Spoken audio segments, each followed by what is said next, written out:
오늘 우리에게 주시는 하나님 말씀은 신약성경 누가복음 9장 35절에서 36절의 말씀입니다. 누가복음 9장 35절에서 36절의 말씀, 이 시간 봉독에 올리겠습니다. 구름 속에서 소리가 나서 이르되 이는 나의 아들 곧 택함을 받은 자니 너희는 그의 말을 들으라 하고 소리가 그침에 오직 예수만 보이더라. 제자들이 잠잠하여 그 본 것을 무엇이든지 그때에는 아무에게도 이르지 아니하니라. 아멘. 잠시 기도하겠습니다.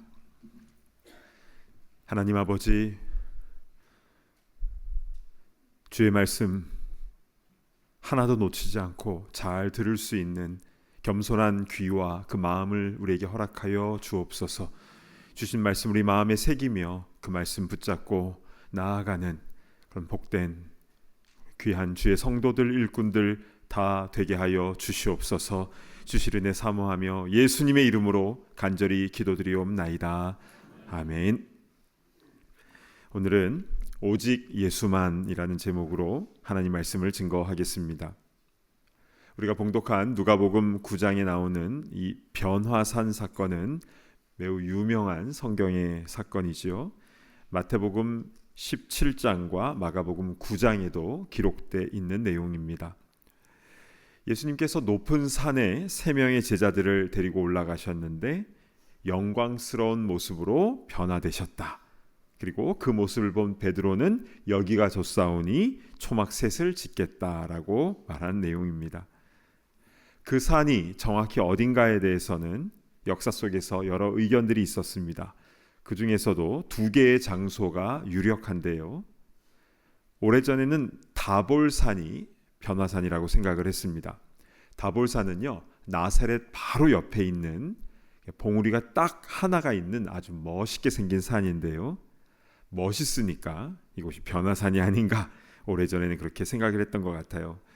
그런데 해발 575m밖에 되지 않는 높은 산은 아닙니다. 마태복음과 마가복음에는 높은 산에 올라가셨다라고 나와 있죠. 또한 1세기 유대 역사가 요세푸스의 기록에 의하면 당시 다볼산 위에는 로마 군대의 요새가 주둔해 있었다라고 나오는데요. 그런 군사시설에 기도하러 올라갔다는 것도 어울리지 않는 부분이 있는 것 같습니다. 그래서 두 번째로 헐몬산이 변화산이라는 의견이 있습니다. 성경에는 헐몬산 또는 헤르몬산이라고 나오는데요. 벌써 3주째 주일 설교에 등장하고 있습니다. 해발 2814m 높은 산이 맞고요. 예수님께서 이동하신 동선과도 자연스럽게 연결이 되어서 성경의 내용과 조금 더 부합이 되는 것 같습니다. 그래서 요즘에는 헐몬산을 변화산으로 보는 견해가 더 많은 것 같습니다. 어느 산이 변화산인지는 천국 가서 우리 예수님에게 물어보면 될 것이고, 중요한 것은요, 그 산에서 있었던 일들이 지금 우리에게 어떤 메시지를 주는가, 거기에 있는 것이겠죠. 자, 그것이 무엇인지 우리 함께 살펴보면서 우리도 은혜 받고 변화받는 그런 귀한 시간이 되기를 바랍니다. 아멘.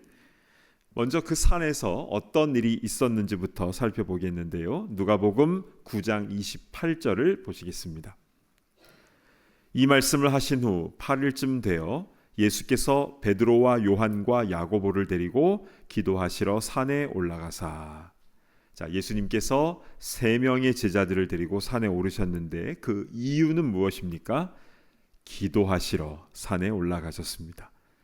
그런데 기도하시는 중에 어떤 일이 일어나는지 그 다음 절 보실까요? 기도하실 때에 용모가 변화되고 그 옷이 휘어져 광채가 나더라. 자, 기도하실 때 그 용모와 그 옷이 빛나는 모습으로 변화되었습니다. 즉 변화되시러 산에 올라가신 게 아니라 기도하시러 산에 올라가셨고 기도하실 때에 변화되신 것입니다.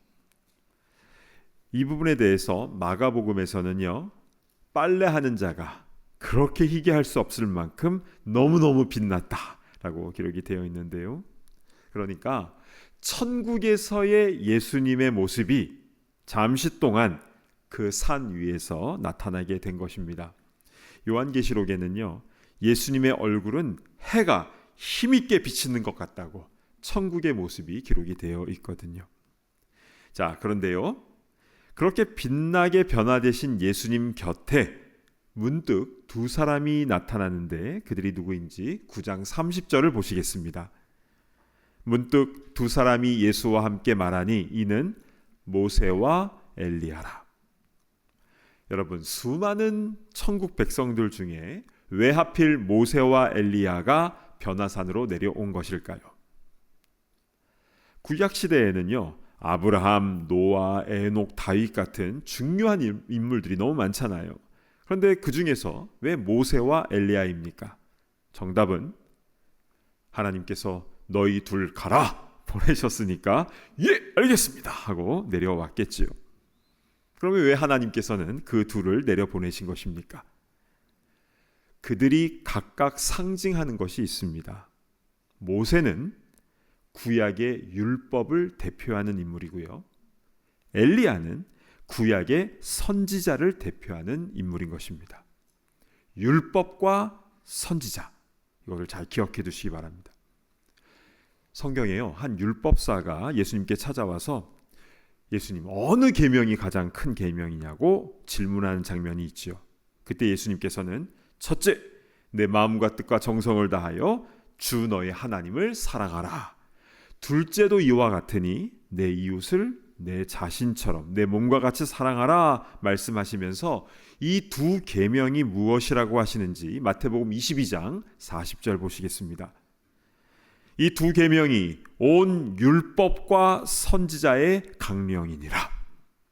그러니까 율법과 선지자는 구약의 율법서와 구약의 선지서, 즉 구약 성경 전체를 의미하는 관용적인 표현인 것입니다.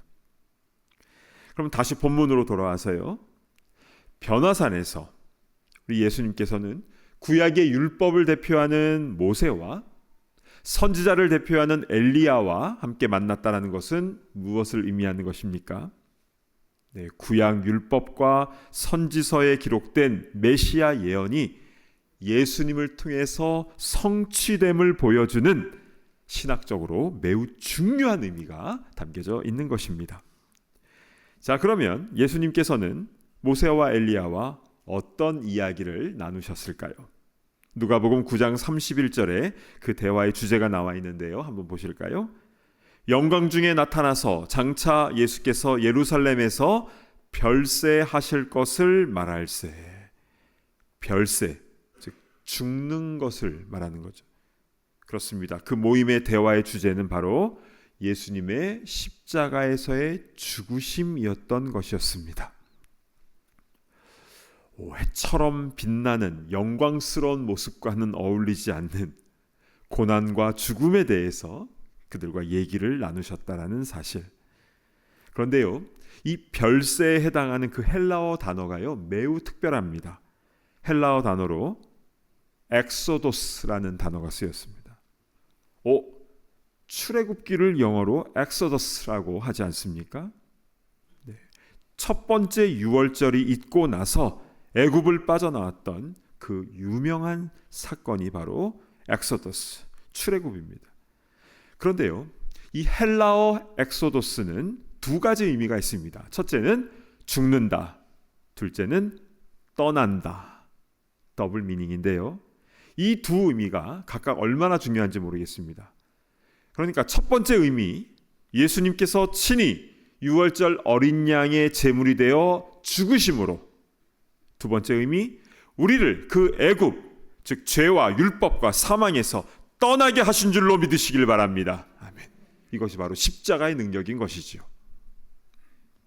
이렇게 예수님께서는 율법과 선지자를 대표하는 이들과 함께 십자가에서 죽으실 것에 대한 그런 중요한 이야기들을 나누고 있었습니다.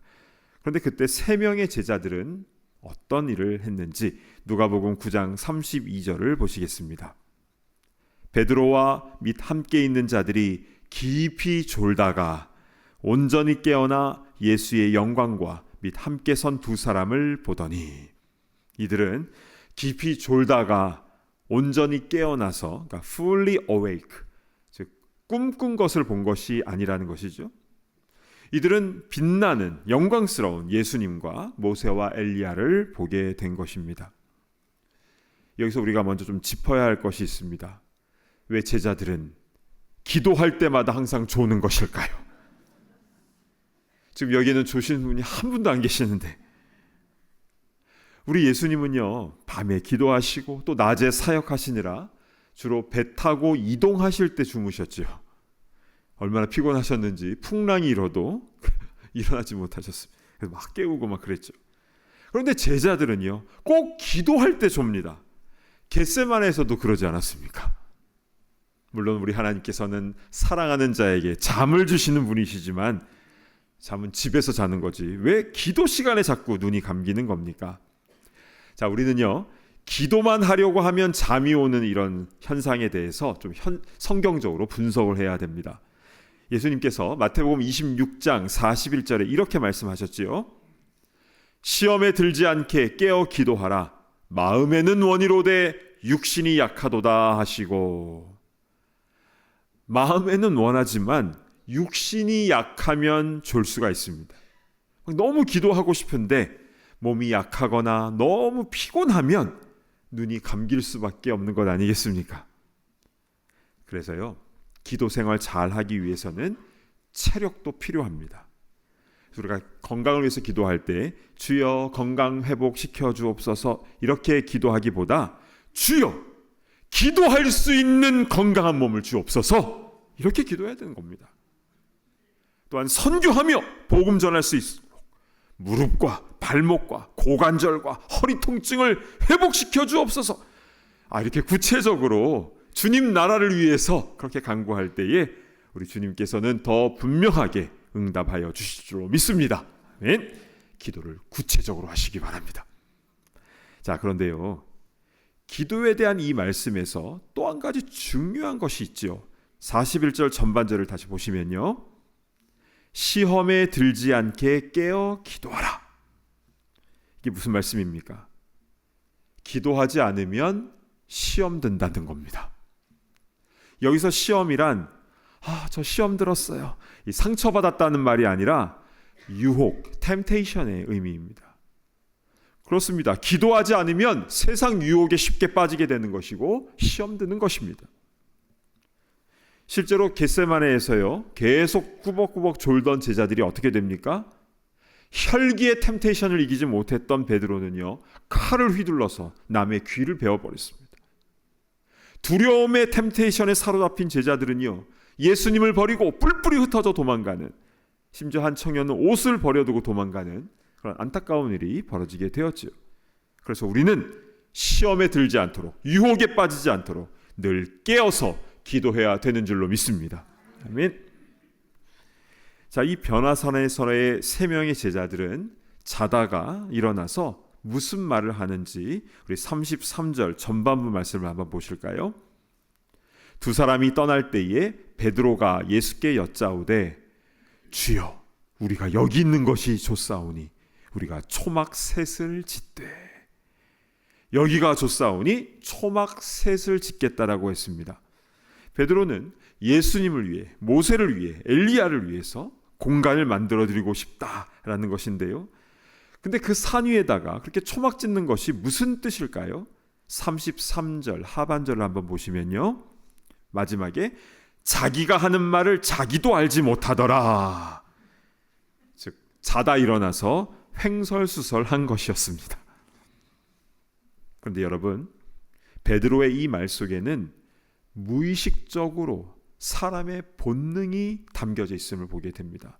그것은 좋은 곳에 계속 머물고자 하는 생존 중심의 본능이지요. 베드로가 졸다가 깼을 때 예수님이 막 빛나고 있어요. 옆에는 모세와 엘리야가 있어요. 그게 너무 좋았던 겁니다. 한마디로 신비 체험한 거잖아요. 그러니까 실제로 얼마나 좋았겠습니까? 그래서 나중에 베드로는요, 베드로 후서 1장에 변화산에서 경험했던 것을 내가 친히 보고 들었다라고 기록하기도 하는데요. 그렇게 너무 좋았으니까 베드로는 자기도 모르게 주여 우리가 여기 있는 것이 좋사오니 초막셋을 짓겠다라는 말이 자기도 모르게 툭 튀어나오게 된 것입니다. 우리도 간혹 그럴 때가 있지 않습니까? 와, 여기서 나 평생 살고 싶다. 특히 저는 기도원에서 기도하다가 은혜를 크게 받으면 그런 마음이 들 때가 있죠. 안 내려가고 싶다. 그냥 여기서 계속 기도하면서 살고 싶다. 베드로도요, 여기 계속 있으면서 그 영광스러운 모습을 보고 살고 싶다라는 그 본능이 그냥 그대로 말로 나오게 된 것입니다. 자, 그런데요, 베드로가 그 말을 할 때 어떤 일이 벌어지게 됩니까? 34절을 보시겠습니다. 이 말 할 즈음에 구름이 와서 그들을 덮는지라. 구름 속으로 들어갈 때에 그들이 무서워하더니. 초막셋을 짓겠다라는 그 말을 할 때에 구름이 그들을 덮었습니다. 베드로의 그 말을 딱 끊으신 거지요.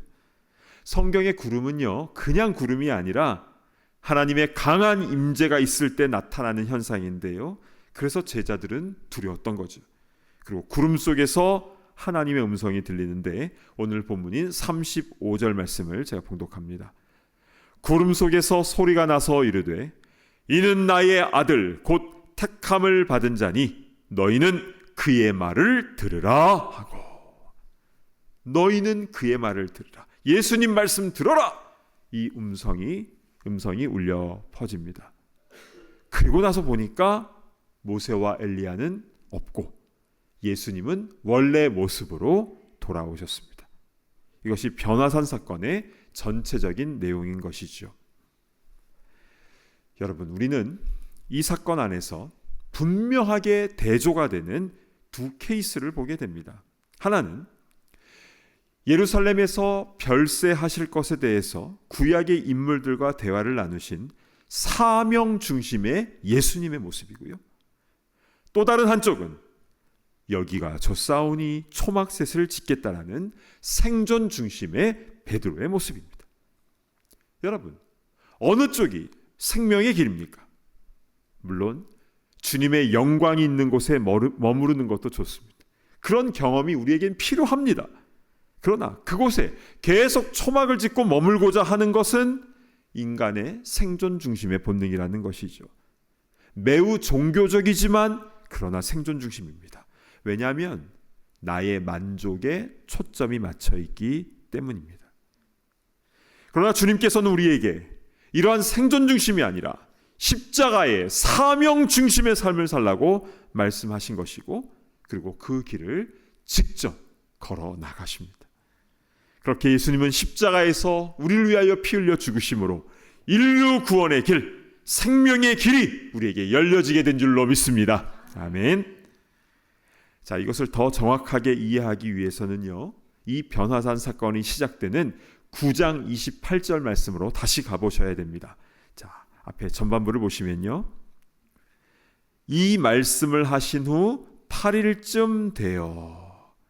자, 여기서 나온 이 말씀, 8일 전에 하셨던 그 말씀은 변화산 사건과 어떤 연관이 있음을 보여주는 것인데요. 그러면 그 말씀은 무엇인지 우리 22절로 한번 가보도록 하겠습니다. 이르시되 인자가 많은 고난을 받고 장로들과 대제사장들과 서기관들에게 버림받아 죽임을 당하고 제3일에 살아나야 하리라 하시고. 예수님께서는요, 제자들에게 이제 순환을 당하시고 십자가에서 죽게 되심, 그리고 부활하실 것을 처음으로 예고하시는 장면이 나온 겁니다. 자, 그리고 다음 절인 23절 보시면요, 또 무리에게 이르시되 아무든지 나를 따라오려거든 자기를 부인하고 날마다 제 십자가를 지고 나를 따를 것이니라. 아멘. 자기를 부인하고 디나이하고 날마다 자기 십자가를 지고 예수님을 따라야 된다라는 엄청난 말씀을 주시고 나서 변화산 사건이 일어났던 것입니다. 전체적인 흐름이 보이십니까? 성경은 이 모든 것을 통해서 사명 중심의 삶이냐, 십자가의 삶이냐, 아니면 생존 중심의 그냥 안주하는 머무르는 삶이냐를 우리에게 뚜렷하게 보여주고 있는 것입니다. 저는 이 말씀에 대한 결론을 오늘 본문인 36절에서 보았는데요. 우리 누가복음 9장 36절을 한 목소리로 같이 봉독합니다. 시작. 소리가 그침에 오직 예수만 보이더라. 제자들이 잠잠하여 그 본 것을 무엇이든지 그때에는 아무에게도 이르지 아니하니라. 아멘. 오직 예수만 보이더라. 소리도 그치고 구름도 거치고 모세 엘리야도 사라지고 모든 화려함과 영광스러움 다 거치고 이제 험한 세상으로 내려가서 십자가의 그 길을 걸으시는 그 예수님만 제자들의 눈에 보이게 된 것입니다. 여러분, 우리의 눈에는 오직 예수님만 보여야 합니다. 사람 보지 마시기 바랍니다. 어떤 화려함도 어떤 세상적인 것도 아니라 십자가의 사명을 지고 가신 그 예수님의 모습만 우리의 눈동자에 비춰야 되는 것입니다. 그래야 우리도 그 사명의 길을, 예수님이 가신 그 길을 우리도 따라갈 수가 있는 것이죠. 제가 좋아하는 찬송가들 중에서 442장도 포함이 되어 있는데요. 제목은 저 장미꽃 위에 이슬입니다. 오늘 이 성당꽃에도 이렇게 아름다운 장미가 있는데요. 저는 꽃들 중에서 장미를 제일 좋아합니다. 향기가 너무 좋아요. 근데 이 찬송가 때문에 아마 더 좋아하는지도 모르겠습니다. 1절 가사를 한번 보실까요? 저 장미꽃 위에 이슬 아직 맺혀 있는 그때에 귀에 은은히 소리 들리니 주 음성 분명하다. 귀에 은은히 주님의 음성이 들 때가 있죠. 그때 우리 마음엔 감동이 있고 기쁨이 충만하게 됩니다. 그래서 후렴 가사를 보시면 주님 나와 동행을 하면서 나를 친구 삼으셨네. 우리 서로 받은 그 기쁨은 알 사람이 없도다.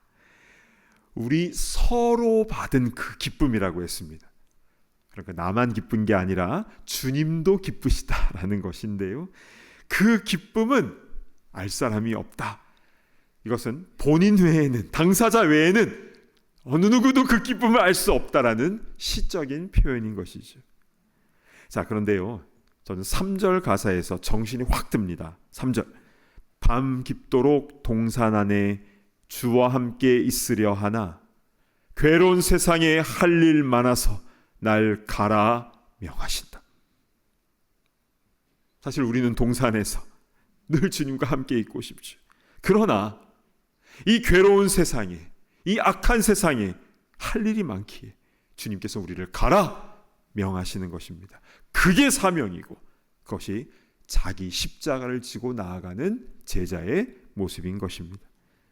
그런데 그 길은요, 후렴에 또 나와 있듯이 나 혼자 가는 게 아니라 주님 나와 동행을 하시는 것입니다. 그래서 우리는 늘 예수님만 보이더라. 주님 바라보면서 서로 받은 그 기쁨을 가지고 사명을 감당하는 것이 우리가 가야 할 십자가의 길인 줄로 믿으시기를 바랍니다. 아멘. 사랑하는 여러분, 신앙생활은 절대로 편안히 머물고자 해서는 안 되는 것입니다. 십자가의 사명을 죽기까지 감당하신 그 예수님으로 인하여 우리가 영원한 생명을 얻게 된 것처럼 이제는 우리에게 자기 십자가를 지고 나아가야 할 그 사명이 있는 것입니다. 우리 참된 교회는 역사 깊은 유명한 교회를 추구하는 게 아니지요. 안정적으로 편하게 신앙생활 하려고 하는 모습을 추구하지 않기 때문에 그래서 계속 사명 중심에 대한 말씀을 전하는 것이고 또 가셔야 됩니다. 분립해야 됩니다.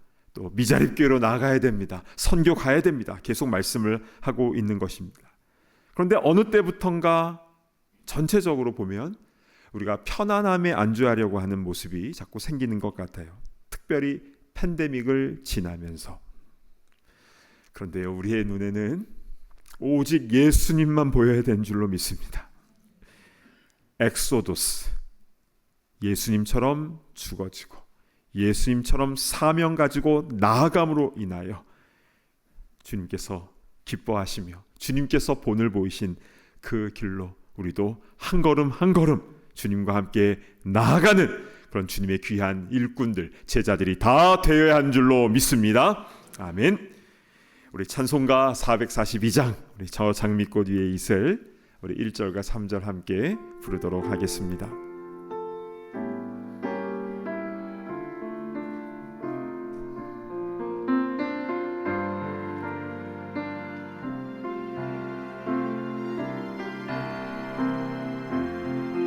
저 장미꽃 위에, 저 장미꽃 위에 이슬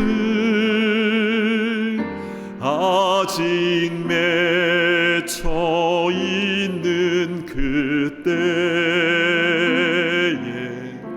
귀에 은은히 소리 들리니 주 음성 분명하다.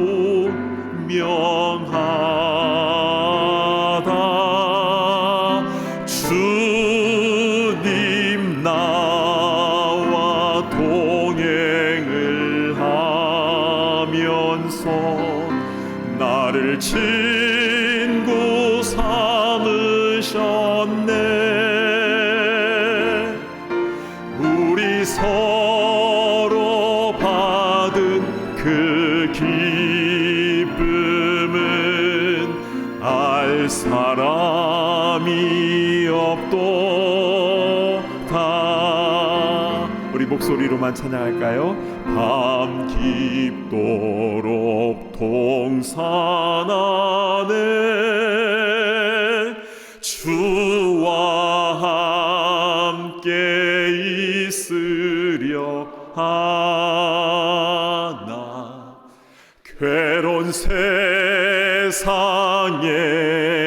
할 일 많아서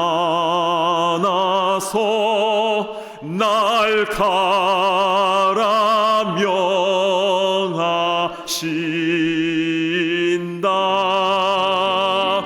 주님 나와 동행을 하면서 나를 친구 삼으셨네.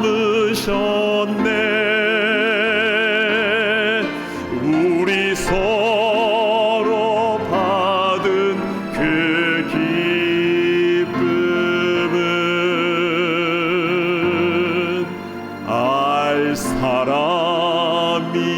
없도다.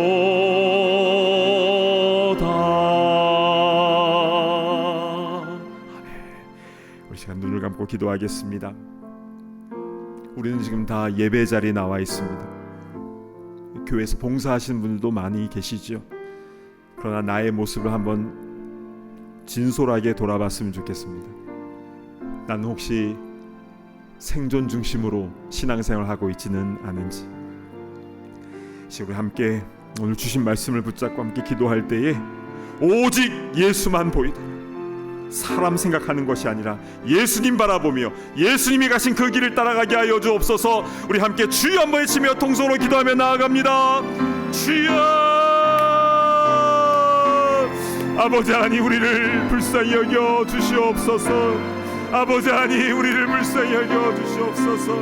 아버지 하나님, 주님께서 아버지 하나님 예루살렘에서 별사하실 것에 대해서 모세와 엘리야와 그렇게 이야기 나누시며 누구든지 자기를 부인하고 나를 찾지 않으면 주님의 제자가 될 수 없다라는 그 말씀을 주셨는데, 아버지 우리는 너무나 편안함에 안주하며 그렇게 살아가고 있지 않습니까? 주여, 우리를 불쌍히 여겨 주시옵소서. 할 일 많은 이 세상 가운데에 가라 명하신 그 음성대로 우리 순종하며 나아갈 수 있도록 인도하여 주시옵소서. 곳곳마다 일할 일꾼들이 필요한데 아버지 하나님, 아버지 하나님, 우리 자기 십자가를 지고 나아갈 수 있도록 인도하여 주시옵소서. 이곳에든지 길된 교회에서든지 미자립 교회에서든지 선교지에서든지 아버지가 어느 곳에 있든지 간에 아버지 주신 사명 붙잡고 나아가는 아버지 거룩한 주의 귀한 일꾼들 다 얻을 수 있도록 주님 은혜 위에 은혜를 허락하여 주시옵소서. 그렇게 살고 감사합니다. 하나님 아버지, 참으로 감사를 드립니다. 오늘 누가복음 9장의 말씀을 통해서 변화산 사건이 우리에게 주시는 의미가 무엇인지 분명하게 말씀하여 주니 참으로 감사를 드립니다. 물론 여기가 좋사오니 초막셋을 짓고 여기서 영원히 살고 싶습니다. 그 마음이 우리가 들 때도 있지만, 그러나 주님 가라 명하시니 또 우리는 그 말씀에 순종할 수밖에 없습니다. 주님, 주의 음성에 우리가 민감하게 반응할 수 있도록 인도하여 주시고, 너희는 그의 말을 들을지어다, 그 음성이 들린 것처럼 우리가 예수님의 말씀대로 자기 십자가를 지고 사명 중심으로 나아가는 우리 모두가 다 될 수 있도록 인도하여 주시옵소서. 그 사명 잘 감당할 수 있도록 우리의 몸과 마음과 필요한 것들을 채워주시며 건강을 회복시켜 주시며 성령의 은사를 부어주셔서 주님의 지혜로, 주님의 능력으로 사역 감당할 수 있도록 주님 인도하여 주시옵소서. 그래서 우리의 이름이 크게 호명되는 그날 주님 품에 온전히 안길 수 있도록 인도하시고, 천국에서 가장 큰 자들이 다 되게 하여 주시옵소서. 우리를 사명의 자리로 불러주시고 우리를 그렇게 사랑하여 주신 우리 주 예수 그리스도의 이름으로 간절히 기도드리옵나이다. 아멘.